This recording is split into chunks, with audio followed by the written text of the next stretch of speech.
بسم اللہ الرحمن الرحیم۔ غیر مسلموں کی طرف سے یہ ایک اعتراض کیا گیا کہ قرآن نے عورتوں کی توہین کی ہے، کیونکہ قرآن کہتا ہے کہ تمہاری بیویاں تمہاری کھیتیاں ہیں، انہیں جیسے چاہو جوتو۔ سورہ بقرہ میں سیقول میں فاتو حرثکم انا شئتم، یہ اس آیت پر انہوں نے لے کر اعتراض کیا، اور یہ اعتراض ارون شوری صاحب بھی بہت پہلے اپنے ایک مضمون میں کر چکے ہیں۔ اسی طریقے سے اور بھی بیچ بیچ میں یہ اعتراض اٹھتا ہے۔ یہ سب صحیح بات نہ سمجھنے، قرآن کا صحیح مفہوم نہ سمجھنے، اس کا صحیح مطلب نہ سمجھنے کی وجہ سے اس طرح کے اعتراضات اٹھتے ہیں۔ ہمارے جب ذہن صاف نہیں ہوتے ہیں تو صحیح چیز کا غلط مطلب بھی نکال لیا جاتا ہے۔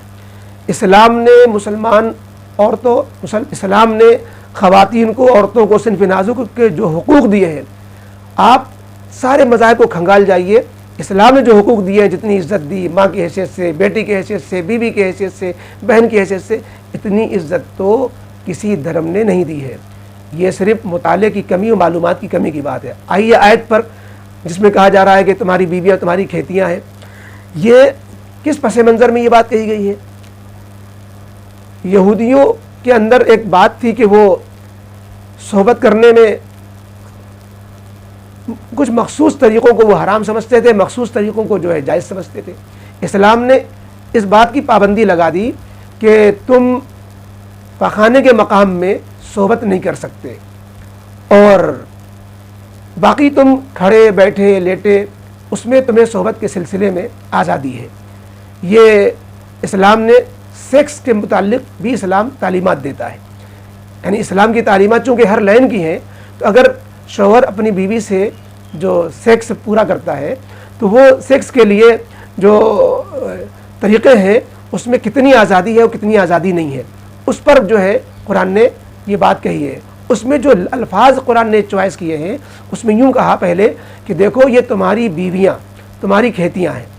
کھیتیاں، کھیت کا لفظ ایک کاشتکار کو اپنی کھیتی سے جو لگاؤ ہوتا ہے، کھیتی سے جو محبت ہوتی ہے، کھیتی کو بیکار نہیں چھوڑتا ہے، کھیتی کو ویران نہیں دیکھنا چاہتا ہے، کھیتی کو اجڑتے ہوئے نہیں دیکھنا چاہتا ہے، کتنی اس کے اندر بلیغ انداز میں اشارے میں کتنی باتیں اللہ تعالیٰ نے بیوی کے تعلق سے ایک شوہر کے دل میں بٹھائیں کہ دیکھو تمہاری بیویاں کھیتیاں ہیں، تمہیں کھیتی سے محبت ہوتی ہے کہ نہیں، لہذا بیوی سے محبت کرو۔ کھیتی کوئی ویران چھوڑتا ہے تو بیوی کو ایسے ویران نہ چھوڑو۔ کھیتی کا خیال رکھتا ہے آدمی کہ کھیتی خراب نہ ہو، بیوی کو بھی خیال رکھو خراب نہ ہونے پائے۔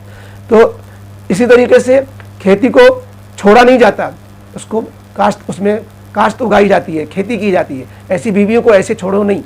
اور دوسرے کی کھیتی سے محبت نہیں کرتا، اپنی کھیتی سے محبت کرتا ہے، لہذا تم دوسروں کی بیویوں سے محبت مت کرو، اپنی بیویوں سے محبت کرو۔ اور کھیتی کہہ کر کے ایک باریک چیز اسلامی سیکس کے بارے میں یہ آیت میں بتائی گئی کہ انسان بیج اس لیے ڈالتا ہے کہ کھیتی پیدا ہو، بیج کو برباد نہیں کرتا۔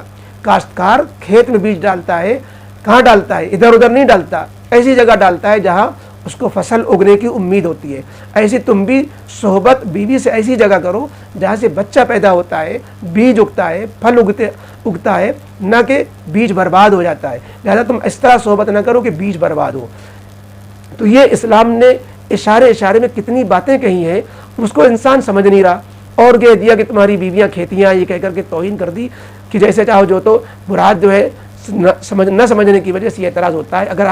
اگر ہماری بات پہ غور کریں گے تو آپ کو قرآن کی بلاغت اور قرآن جو ہے بیویوں کے ساتھ کس طریقے سے محبت کا سلوک سکھاتا ہے، اس آیت کے اندر کتنی جو ہے اچھی باتیں چھپی ہوئی تھیں، اور آپ نے اس کو کیا سے کیا بنا دیا اور اس کو اعتراض کر ڈالا۔ امید ہے کہ بات واضح ہو گئی ہوگی۔